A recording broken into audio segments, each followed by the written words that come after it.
eu quero pensar um pouco com vocês sobre o poder da família. A família tem um poder fantástico. É na família que nós aprendemos as primeiras coisas. É na família que a gente faz a diferenciação entre nós, como indivíduos, né, e o outro, né? Aquele que não sou eu, o outro. É na família que a gente aprende esse tipo de diferenciação. E na família que a gente aprende muitas coisas. Eu já dei esse exemplo aqui, alguns vão se lembrar. Agora em setembro, 21 de setembro, a data está certa, né, amor? Eu e a Aline completaremos 5 anos de casado. E o casamento é uma coisa muito interessante, em cada momento dele. Tem pouquinho tempo, né? E lembra que assim que a gente se casou, e, obviamente, casou, vai morar junto, né? A ordem é essa mesmo, casa e depois morar junto. O pessoal inverte aí, mas não é certo, não. Certo é primeiro casa, depois morar junto, é isso. Então, a gente começou a morar junto, e aí foi muito interessante perceber que ela tinha algumas práticas e costumes que eram diferentes das minhas práticas e costumes. Da mesma forma, eu tinha algumas práticas e costumes que foram oriundos da minha família, né? Que são vindos, né? Que eu herdei da minha família de origem, que eram diferentes da dela. Eu já dei esse exemplo, e eu vou dar o mesmo exemplo.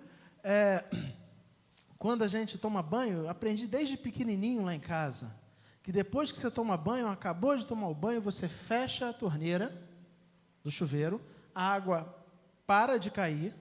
Antes de pegar a toalha, você vai fazer uma coisa chamada se escorrer. E eu vou explicar aqui para você o que é o se escorrer.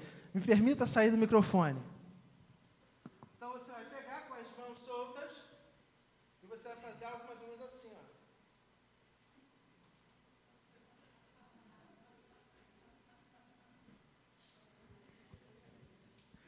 Entendeu? Visualizou? De modo que quando você finalmente vai se secar com a toalha, pelo menos o excesso de água já saiu. Perfeito? Alguém aqui, além de mim, aprendeu esse negócio de se escorrer? Pode levantar a mão com coragem. Isso, temos algumas pessoas aqui. Muito obrigado, aqueles que estão comigo nessa prática. E qual foi o meu choque, gente? Ao me casar e entrar no banho, surpreender a Aline acabando de tomar banho e ver que depois do banho, ela não se escorria. Meu mundo acabou. E a primeira pergunta que eu fiz para ela foi assim: amor, você não se escorre? Aí ela: o que é se escorrer? Aí eu falei assim: mas essa educação da sua família é realmente lamentável. Pessoas formadas em boas famílias aprendem a se escorrer desde pequeno. O porquê que eu aprendi isso? Não sei. O porquê que tem que se escorrer? Não sei. Eu sei que eu aprendi isso desde pequeno. Eu ouvia papai e mamãe falando, depois ficava: já se escorreu? Se escorre. Depois você vai para a toalha. Né? Isso ficou tão inculcado na minha mente que eu reproduzi essa prática. As nossas famílias, elas têm um grande poder na formação de quem nós somos. Um grande poder na formação e na forma como, daqui a alguns anos, nós vamos olhar para o mundo, na forma como a gente vai se relacionar com as pessoas, na forma como a gente vai viver os nossos relacionamentos, na forma como a gente vai pensar família. Tudo isso é altamente influenciado pelo poder da família, o poder da família de origem. Na sua família de origem, lembra aí de seu papai, da sua mamãe, existia uma forma de fazer as coisas. Uma das coisas que a gente conversa em curso de noiva é exatamente por causa disso. Porque são duas pessoas vindas de origens diferentes, de famílias diferentes, com referências diferentes, com uma cultura familiar diferente. A Aline, pai dela, meu sogro, ele é extremamente habilidoso em consertar coisas, mas muito habilidoso mesmo, acima da média. Trabalhos e artes manuais. Então, o que ela cresceu aprendendo? Ela cresceu aprendendo que o pai, o marido, né, é aquele que conserta as coisas que estão quebradas dentro de casa. O problema é que ela se casou. E qual a expectativa dela? que o marido conserte as coisas dentro de casa. E se o marido não conserta as coisas dentro de casa, o que isso resulta? Frustração. Porque ela foi formada nesse contexto. Ela entendeu que esse era o padrão. Essa era a forma. Mas não só a Aline, comigo também. Meus pais, quem já comeu lá em casa, quem já almoçou com a gente sabe. Meus pais têm lá, minha mãe até hoje bota a comida do meu pai no prato. Ela coloca a comida do meu pai no prato. Então, vocês imaginem, quando eu casei, qual é a origem? Qual é a referência? Qual é a expectativa? Vocês acham que eu coloco a comida no prato?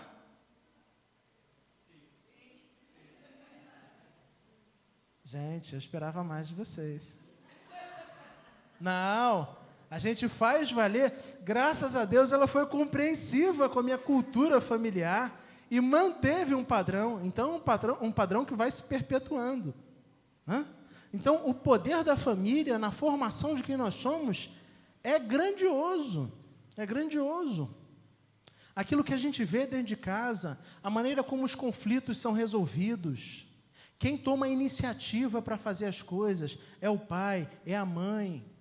A forma de se relacionar com os tios e tias. Tudo isso a gente aprende dentro da nossa casa. De maneira silenciosa. Ninguém virou para mim e falou assim, vamos aprender hoje a lição, aprenda a se escorrer para passar para os seus filhos. Não. Isso é uma cultura familiar que acontece na dinâmica da vida. E, naturalmente, a gente vai absorvendo essas coisas, absorvendo esses conceitos, aprendendo essas coisas e vai reproduzindo essas coisas. A família tem um poder. É a imagem que eu coloquei aí, né? Eu lembro que eu não tinha, quem é homem aí e cresceu com o pai perto, eu sei que nem todos tiveram essa oportunidade maravilhosa que eu tive, mas quem é homem e cresceu com o pai perto sabe disso. Antes mesmo de ter qualquer pelo no rosto, eu já queria brincar com um presto barba de fazer barba. E por que eu queria brincar de fazer barba? Porque eu aprendi que o homem faz barba. Porque eu via meu pai fazendo barba. Então não existia necessidade, mas ainda assim, aquela mensagem, o não dito estava ali. E eu reproduzia o não dito. Nós temos que perceber o poder da família para gerar a nossa cultura, para gerar a nossa forma de nos relacionarmos com o próximo, mas nem todas as experiências que temos em família, nem todos os aprendizados que temos em família, nem toda a cultura que tivemos em família é uma cultura boa. Por isso, eu quero pensar com vocês hoje sobre essa temática. E quando a herança é destrutiva? E quando nós herdamos da nossa família de origem conceitos, práticas destrutivas, pecaminosas. Com isso eu não estou dizendo que a sua família de origem fosse uma família que fizesse isso intencionalmente. Que fosse uma família ruim. Mas se nós cremos e entendemos que todos nós somos pecadores, todo pai, por melhor que seja, e o meu pai eu considero um bom pai, todo pai, por melhor que seja, ele não é perfeito. Toda mãe, por melhor que seja, não é perfeita. Toda família, por melhor que seja, terá desajustes. Mas mais do que isso, ela incutirá silenciosamente na nossa cabeça uma herança destrutiva, uma herança pecaminosa, até por que não dizer uma herança maldita, né? Nesse sentido. Para tanto, eu quero pensar com vocês no texto de Gênesis, capítulo 27, versículos de 1 a 29, o texto é longo, eu vou pedir até a ajuda da Elaine para passar o texto e ir passando o texto. Gênesis 27, de 1 a 29, eu vou ler e você acompanha silenciosamente. Tendo Isaque envelhecido, seus olhos ficaram tão fracos que ele já não podia enxergar. Certo dia chamou Esaú, seu filho mais velho, e lhe disse: meu filho. E ele respondeu: estou aqui. Disse-lhe Isaque: Já estou velho e não sei o dia da minha morte. Pegue agora suas armas, o arco e a aljava, e vá ao campo caçar alguma coisa para mim. Prepare-me aquela comida saborosa que tanto aprecio e traga-me, para que eu coma e o abençoe antes de morrer. Ora, Rebeca estava ouvindo o que Isaque dizia a seu filho Esaú. Quando Esaú saiu ao campo para caçar, Rebeca disse a seu filho Jacó: ouvi seu pai dizer a seu irmão Esaú: traga-me alguma coisa e prepara-me aquela comida saborosa, para que eu a coma e o abençoe na presença do Senhor antes de morrer. Agora, meu filho, ouça bem e faça o que lhe ordeno. Vá ao rebanho e traga 2 cabritos escolhidos, para que eu prepare uma comida saborosa para o seu pai, como ele aprecia. Leve-a então a seu pai, para que ele a coma e o abençoe antes de morrer. Disse Jacó a Rebeca, sua mãe: mas o meu irmão Esaú é um homem peludo, e eu tenho a pele lisa, e se meu pai me apalpar, vai parecer que estou tentando enganá-lo, fazendo-o de tolo, e em vez de bênção, trarei sobre mim maldição. Disse-lhe sua mãe: caia sobre mim a maldição, meu filho. Faça apenas o que eu lhe digo, vá e traga-os para mim. Então ele foi, apanhou-os e os trouxe a sua mãe, que preparou uma comida saborosa, como seu pai apreciava. Rebeca pegou as melhores roupas de Esaú, seu filho mais velho, roupas que tinha em casa, e colocou-as em Jacó, seu filho mais novo. Depois, cobriu-lhes as mãos e a parte lisa do pescoço com as peles de cabritos. E, por fim, entregou a Jacó a refeição saborosa e o pão que tinha feito. Ele se dirigiu ao pai e disse: meu pai. Respondeu ele: sim, meu filho. Quem é você? Jacó disse a seu pai: sou Esaú, seu filho mais velho. Fiz como o Senhor me disse. Agora assente-se e coma do que cacei, para que me abençoe. Isaque perguntou ao filho: como encontrou a caça tão depressa, meu filho? E ele respondeu: o Senhor, o seu Deus, a colocou no meu caminho. Então Isaque disse a Jacó: chegue mais perto, meu filho, para que eu possa apalpá-lo e saber se é você realmente, meu filho Esaú. Jacó aproximou-se de seu pai Isaque, que o apalpou e disse: a voz é de Jacó, mas os braços são de Esaú. Não o reconheceu, pois seus braços estavam peludos, como os de Esaú, seu irmão, e o abençoou. Continua? Isso.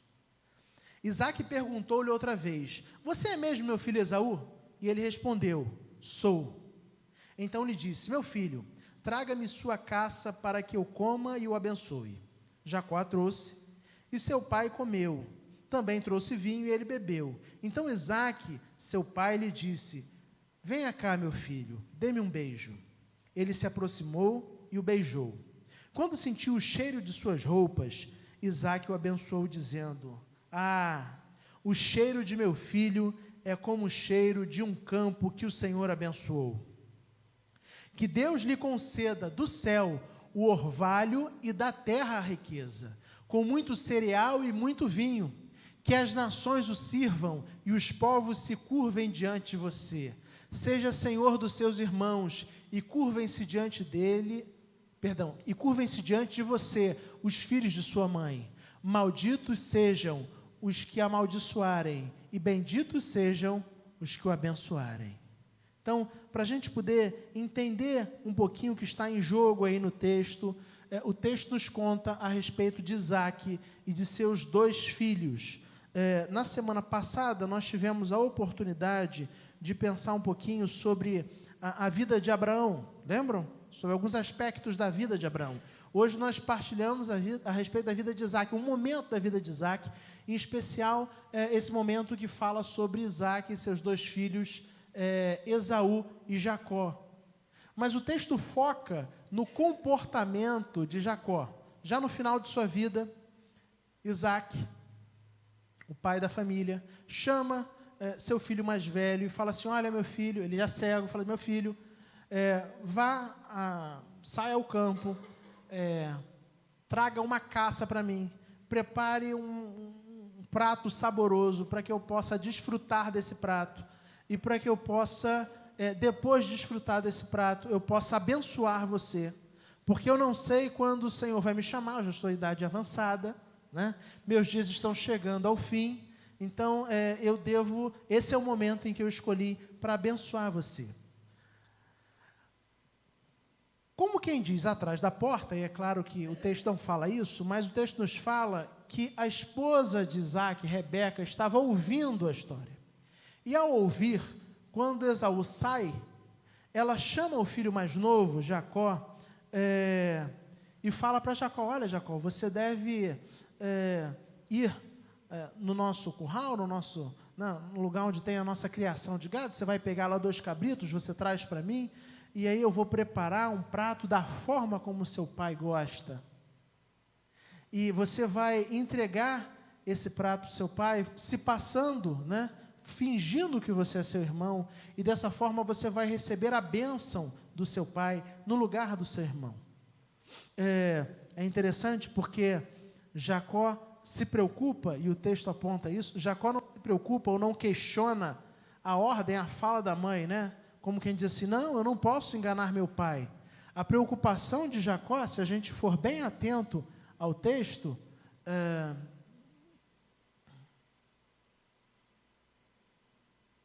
cadê? Aqui, 12, né? 11, 12. Disse Jacó a Rebeca, sua mãe, mas meu irmão Esaú é peludo, é um homem peludo, e eu tenho a pele lisa. E se meu pai me apalpar, vai parecer que eu estou tentando enganá-lo, fazendo-o de tolo, e em vez de bênção, trarei sobre mim maldição. Acho bem interessante, porque ele fala assim, vai parecer que eu estou tentando enganá-lo. E ele não estava tentando, não? Pode parecer que eu estou tentando enganar ele, né? A preocupação era de ser descoberto. Mas não parece no texto que em momento algum ele tenha, de alguma forma, questionado a sugestão de Rebeca, sua mãe, né? A preocupação dele é assim, beleza, gostei dessa ideia de enganar papai. Eu só preciso saber como é que a gente vai fazer isso de uma maneira viável para que eu não seja descoberto. Porque caso eu seja descoberto, pode ser que as consequências sejam extremamente severas sobre mim, né? E aí o texto se desenrola, ele consegue, né, faz tudo certinho, colocam ali pelos de animal, e ele recebe finalmente a bênção no lugar do seu irmão Esaú. Jacó é aquele que segura o calcanhar. O texto fala que eles são gêmeos, mas que Esaú vem primeiro e Jacó vem grudado no calcanhar, né, como quase que quem tenta usurpar desde o nascimento, desde a barriga, né, o lugar do seu irmão. Em Gênesis capítulo 25, fala que esse cidadão, Jacó, ele compra o direito de primogenitura do seu irmão, né? Esaú, certamente, a gente olha para a Bíblia e percebe que Esaú é descrito na Bíblia como alguém de um caráter impulsivo, né? E Esaú, cheio de fome, voltando do trabalho, voltando do campo, vira e fala assim, eu estou morto de fome. Jacó, com um prato de lentilhas, fala assim, eu estou com um prato de lentilhas aqui bom, você quer comer? Beleza, troca o prato de lentilhas no seu direito de primogenitura. E talvez para a gente seja difícil entender, porque hoje eu sou primogênito, não sei se você é, mas hoje o primogênito não tem assim uma diferenciação. Mas na época, a cultura era bem diferente. O primogênito era aquele que detinha a bênção do pai. O primogênito, ele tinha o dobro da herança em relação aos irmãos. O primogênito era aquele que iria dar continuidade à família. Ele iria ser, nesse contexto de patriarca, né, dos grandes patriarcas, ele seria aquele que iria ser sucessor do seu pai. Então, trocar os direitos de primogenitura por um prato de lentilha é, no mínimo, uma escolha daquelas porta dos desesperados, né? Lembra? Você troca esse carro zero por um Walkman quebrado? Né? Foi mais ou menos isso que Esaú fez ali na sua maneira precipitada de agir. Jacó, embora tenha colocado muito claras as regras do jogo desde o início, se mostra como alguém extremamente habilidoso para sempre estar conduzindo as circunstâncias de modo a buscar os seus interesses pessoais. Então ele compra o direito de primogenitura do seu irmão. No texto nós lemos, ele rouba a bênção que pertence ao seu irmão. E para fazê-lo, ele se passa pelo seu irmão, engana o pai. Gente, o pai idoso, avançada idade, leito de morte, porque a fala parece com a fala de leito de morte, assim, meus dias estão chegando ao fim. O pai cego. E Jacó é aquele que se faz de um plano, né, se utiliza de um plano para conquistar uma bênção que pertencia ao seu irmão e para receber essa bênção no lugar de seu irmão.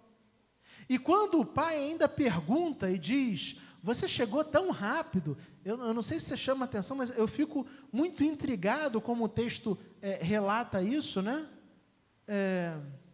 Versículo 20, né? Isaac perguntou ao filho, como encontrou a caça tão depressa, meu filho? E ele respondeu, o Senhor, o seu Deus, a colocou no meu caminho. No meio da confusão e da mentira, e da enrolação e da enganação, até Deus entrou. Eu fui abençoado. Deus colocou uma caça muito rápido, eu estava saindo daqui, não precisei nem caminhar muito. Já passou na minha frente os bichos, eu matei, e já trouxe, fiz a comida, foi tudo rapidinho. O Senhor me abençoou. Né? Então essa é a percepção que Jacó tem, alguém que rouba a bênção pertencente a seu irmão. E se a gente lê o restante da Bíblia, a gente vai perceber que Jacó é alguém que tem uma vida, um homem de Deus, é alguém que é transformado pelo Senhor, mas alguém que ao longo da sua história, principalmente na parte inicial da sua história, tem uma vida marcada pelos enganos. Tanto ele engana os outros, quanto os outros enganam ele. Uma vida caótica. Relações familiares péssimas, porque dessa história do roubo da bênção, ele é obrigado a fugir depois da morte do pai, porque Esaú está cheio de raiva, porque foi enganado. Vocês acham que Isaac ficou feliz ao saber que ele havia sido enganado por Jacó, seu filho? Alguém acha que ele foi feliz por ser enganado? Talvez ele tenha feito aquela pergunta que você, pai, você, mãe, muitas vezes já fizeram. Onde foi que eu errei? O que eu fiz para colher esse tipo de resultado? E quando a gente olha e tenta responder onde isso teria começado, é importante a gente voltar à ideia do poder da família. Eu vou citar apenas alguns textos a título de exemplo. A família da qual Jacó faz parte é uma família que tem um padrão de mentira nas gerações. A gente viu semana passada. Abraão, quando desce para o Egito, para morar no Egito por causa da fome, o que ele fala com Sara? Finge que você é minha irmã e não minha esposa. Mais à frente, no capítulo 20, ele faz a mesma coisa quando eles vão para Gerar. Abraão é avô de Jacó. E aí, é interessante, porque Isaac faz a mesma coisa. Se você ler a sua Bíblia, ali nessa semana eu estava lendo isso, ela falou assim, amor, Isaac fez a mesma coisa, ele pediu para a esposa, Rebeca, se passar por irmã dele, quando ele chega em Gerar também. Então o relacionamento, o casamento de Isaac e Rebeca é marcado por mentiras, a ponto dela ter sido a idealizadora. É verdade que Jacó foi quem enganou, mas quem idealizou foi Rebeca.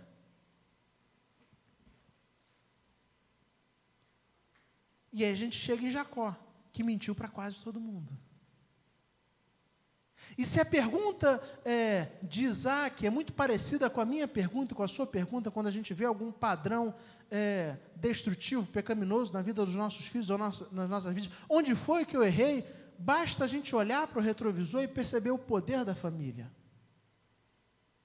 Porque Jacó foi alguém que cresceu aprendendo que o seu avô utilizou-se da mentira como maneira, como alternativa viável para resolver os problemas.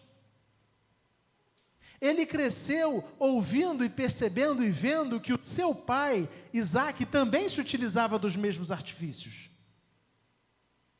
E aí, diante do momento em que ele quer muito a bênção da primogenitura, o que ele faz? Ele lança a mão dos recursos que ele aprendeu que devem ser utilizados. O padrão está presente. Mas não apenas nisso. Existe um padrão muito interessante que se desenvolve nesses personagens, um padrão de predileção pelos filhos. Abraão favoreceu Isaque. Gênesis 21 fala que Abraão manda Agar e Ismael embora e não dá nem suprimento direito. A ponto de Agar sair dali chorando, achando que ia morrer. E Deus falou, não, fica tranquilo, você não vai morrer não. Eu vou cuidar de você. Porque Abraão tinha eleito um filho predileto, tinha escolhido. E a gente vai para Isaque, e Isaque faz o quê? Gênesis 25, 28. Isaque também tinha um filho predileto, Esaú. A gente vai mais à frente, e a gente sabe a história de Jacó, que se torna Israel, né? E o texto bíblico fala que Jacó também tinha um filho predileto, José, e depois que ele achou que José tinha morrido, Benjamim.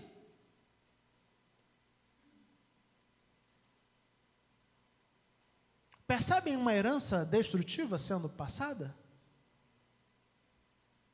A prática sendo perpetuada? É uma cultura familiar pecaminosa e destrutiva que é repetidas vezes, encontrada de geração em geração. Esse cidadão, Peter Escaseiro, pastor, ele no livro dele, Espiritualidade Emocionalmente Saudável, ele tem essa frase que eu acho muito legal, falando sobre esse assunto. As bênçãos e os pecados de nossas famílias, retrocedendo 2 ou 3 gerações, impactam profundamente quem somos hoje. Com isso você esteja pensando, né? Talvez você tenha uma proximidade ou algum conhecimento da teologia neopentecostal, e aí você esteja pensando, vindo na sua mente assim, pastor, você está falando sobre maldição hereditária? É sobre isso que você está falando? Que a Cecília vai ser punida por Deus pelos pecados que o Daniel e a Eviane cometem? Não, não é disso que eu estou falando. O que eu estou falando é que o nosso contexto familiar, eu não gosto da ideia de maldição hereditária, mas eu gosto da ideia de herança maldita. Muitas vezes nós herdamos práticas, culturas, que são malditas, que são destrutivas, e que se perpetuam ao longo da nossa história.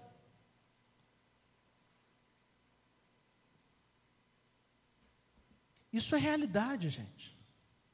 Isso é realidade. Isso está presente. Por esse motivo é comum a gente observar certos padrões que de geração em geração vão se repetindo, como por exemplo o divórcio. Filhos de pais separados têm uma tendência maior de se separar. Isso quer dizer que porque o seu pai se separou, você vai se separar? Não, mas que a tendência maior existe. O alcoolismo, comportamento viciante, abuso sexual, casamento infeliz, fuga de um filho, desconfiança de autoridade, gravidez fora do casamento, incapacidade de relacionamentos estáveis. Isso se perpetua. Porque tem a ver com as marcas que a nossa família deixou na gente. E que a gente, sem saber, a gente às vezes reproduz. E que ao reproduzir, a gente deixa na vida dos nossos filhos. E que sem saberem, eles reproduzem. E eles vão deixar na vida dos nossos netos. É disso que eu estou falando. Cientistas e sociólogos têm debatido há décadas sobre esse assunto.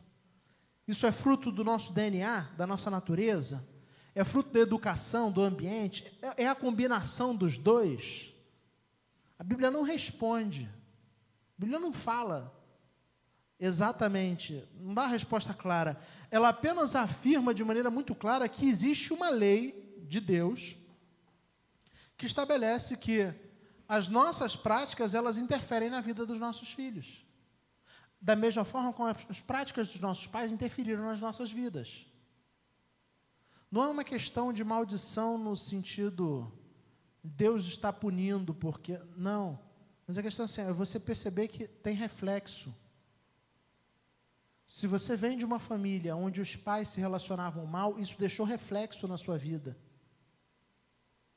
Às vezes a gente não tem consciência, mas isso deixou reflexo. Uma menina que cresce numa família onde ela vê que o pai bate na mãe, ela desde muito cedo naturaliza esse comportamento, que é um comportamento absurdo, mas ela naturaliza. E aí quando o namorado, ainda na época de namoro, é grosseiro, grita, é violento, intimidador, empurra ela no canto, ela acha isso normal. Mas por que ela acha isso normal? Porque na cultura familiar dela, isso era algo que acontecia normalmente.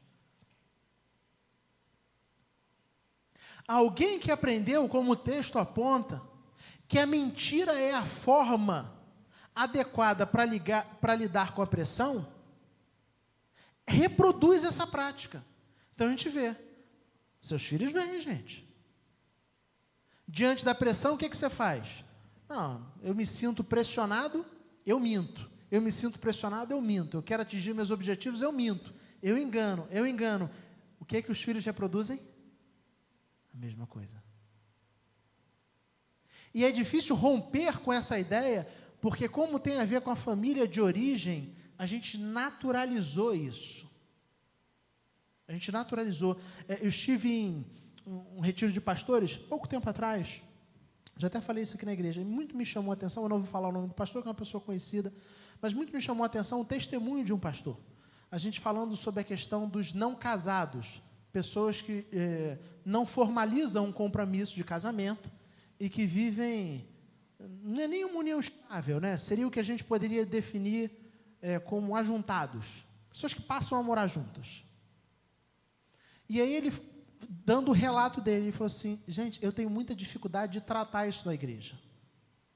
E qual foi a dificuldade? Ele falou assim, porque os meus pais viviam essa realidade.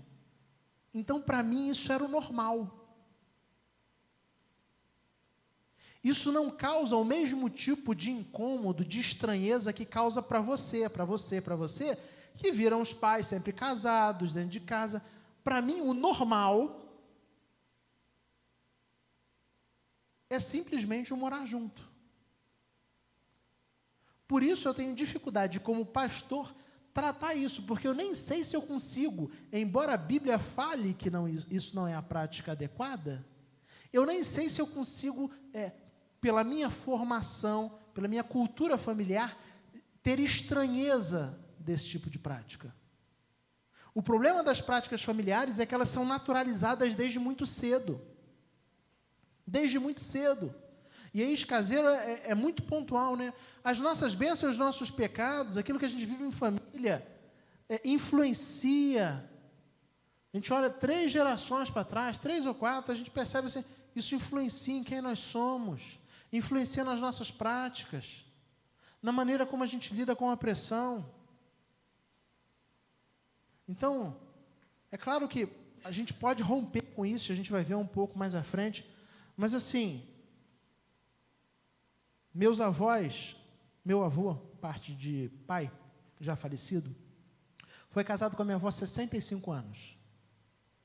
65 anos. A separação foi a separação na hora da morte. Meus pais, eu vou fazer 35, meus pais vão fazer 36 de casado. É isso. Eu não pergunto para minha mãe, ela subiu. Minha mãe erra, é um casal invertido. Meu pai sempre acerta as datas, minha mãe erra. Meus pais vão fazer 36 anos de casado. Eu tenho 5. Diante de desafios com a Aline, para mim, como eu tenho uma formação familiar onde o divórcio não é uma alternativa viável, não é pensado como uma alternativa, logicamente eu vou evitar ao máximo essa prática. Percebem? Agora, se eu sou criado num outro contexto, onde meus avós já tinham vivenciado o divórcio, meus pais tinham vivenciado o divórcio, quando eu começo a vivenciar desafios dentro do meu relacionamento conjugal, quais são as alternativas que rapidamente vão se apresentar diante de mim? É melhor separar, porque é uma alternativa viável.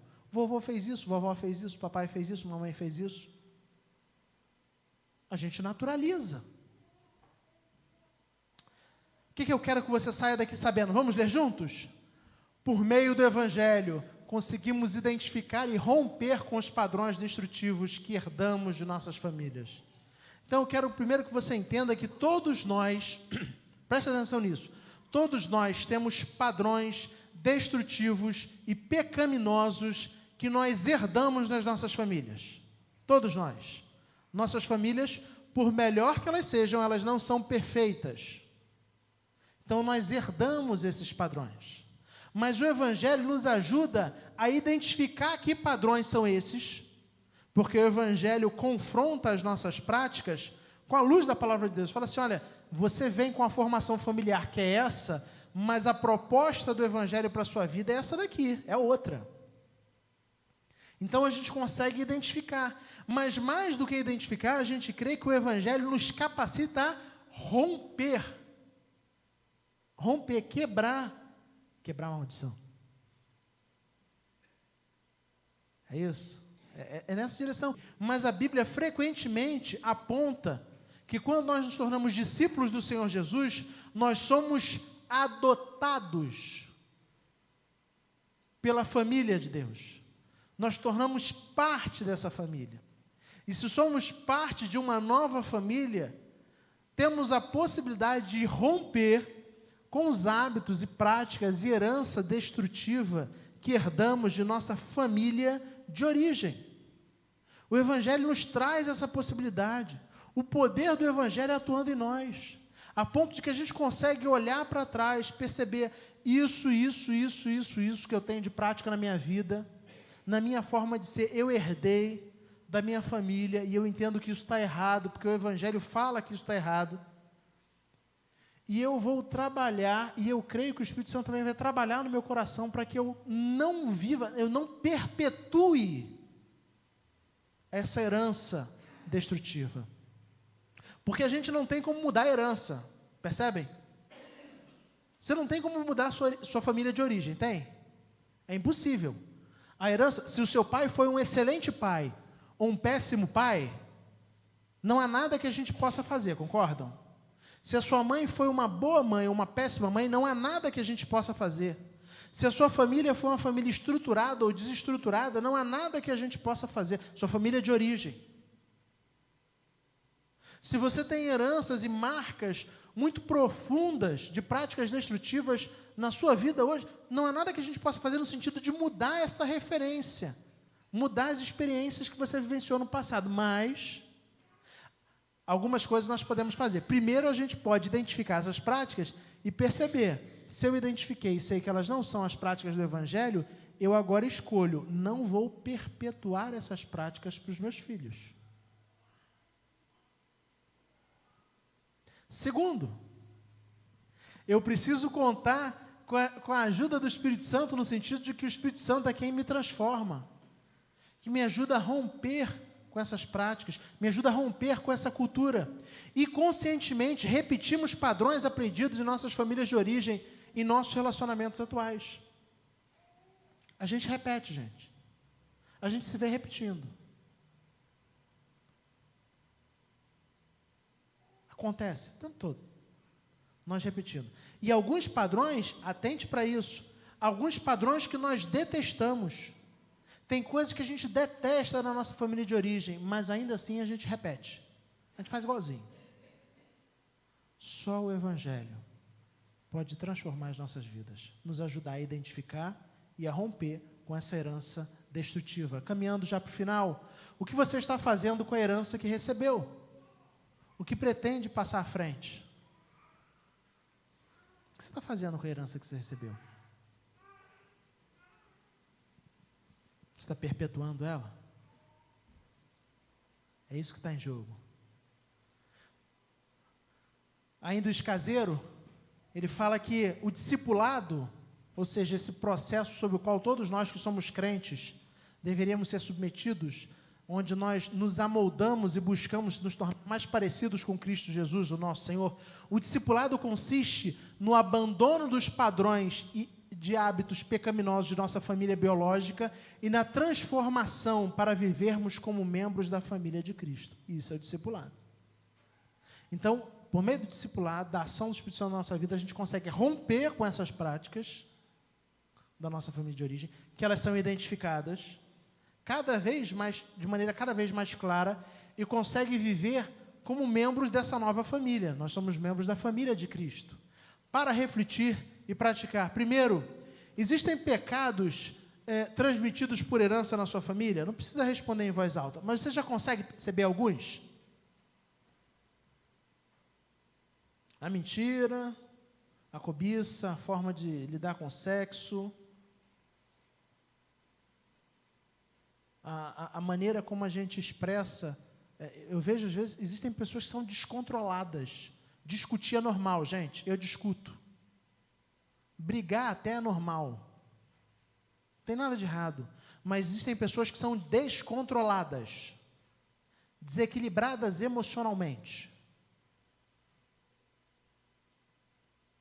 E às vezes a gente perpetua isso. Porque a partir do momento onde a gente viu e aprendeu que isso é o normal, que é assim que se briga, a gente começa a brigar assim. E a gente ensina os nossos filhos a brigarem assim. E é assim que eles vão discutir. Você consegue perceber como tem reproduzido esses padrões destrutivos herdados? Como isso tem afetado na sua família, nos seus relacionamentos atuais? Por meio do Evangelho, você foi adotado na família de Deus e pode agora romper com o passado. E aí já caminhando para o desafio prático. Você sabe que sempre tem um desafio prático muito objetivo para a gente. O desafio prático é simples. Simples de você entender, não sei se é simples de fazer. Durante essa semana, invista um tempo nisso. Senta, escreve uma lista dos padrões destrutivos que você acredita ter dado na sua família. Quais são esses padrões? É necessário identificá-los. Se a gente não identifica o que está errado, é impossível romper com isso. Então escreve. É o comportamento agressivo que você herdou? Coloca lá, comportamento agressivo.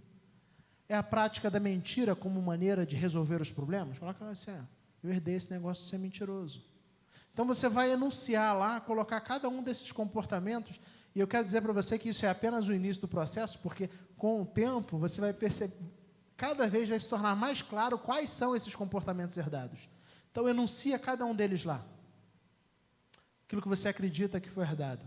E depois eu quero desafiar você a orar nominalmente por cada um desses comportamentos. Senhor, eu herdei da minha família a prática da mentira, como Jacó herdou. Mas eu quero romper com esse negócio, porque eu entendo que discípulo do Senhor Jesus não é chamado para mentir. Eu creio que eu preciso do auxílio do Teu Espírito Santo. Transforma a minha vida, para que eu não seja mais um mentiroso. Eu estou dando um exemplo da mentira, mas pode ser N práticas e N comportamentos. Então fica o desafio, durante essa semana, senta, escreve uma lista, os padrões destrutivos que você acredita que herdou, depois ora, pedindo a Deus libertação de cada um deles. Vamos então aproveitar esse instante, fechar nossos olhos, colocar assim as nossas vidas diante de Deus. Eu acho que a gente já pode começar a fazer isso agora.